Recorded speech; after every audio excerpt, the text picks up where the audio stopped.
Hi, I'm Tina Polhamus. I teach here at Doherty Elementary in West Bloomfield.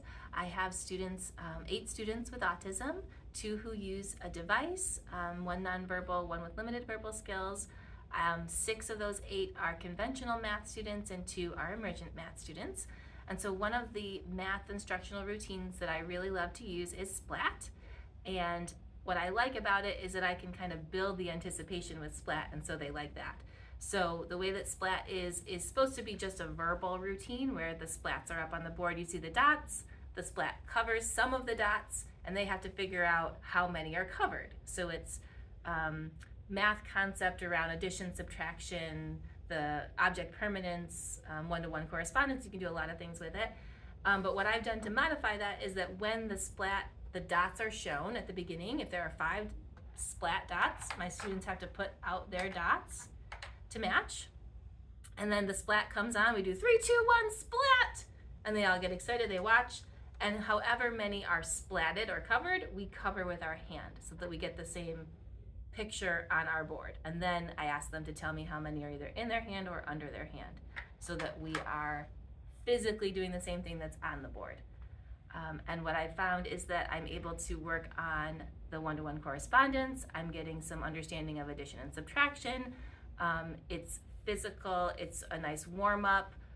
They like it, they get engaged, they get to pick their color of cube, they all like having the cubes out. So I really like that instructional routine. You should try it in your classroom.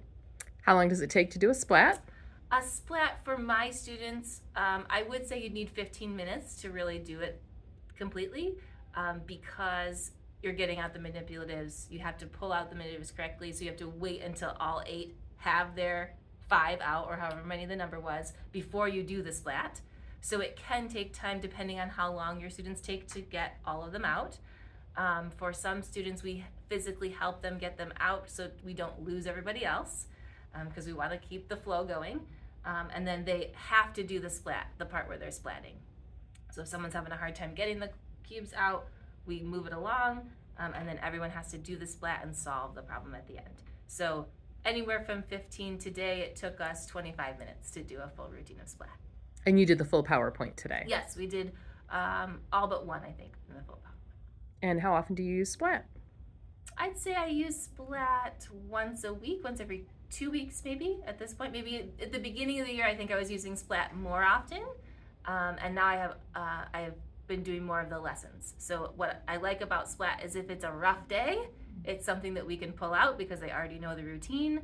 If we had too many field trips or crazy things going on that we can't handle a new concept, we go back to Splat or counting collections. So we try to do something it's still challenging their brain. They still have to do something, they still have to think about it, but because it's something in a routine, they know what to expect. They know what they're supposed to do.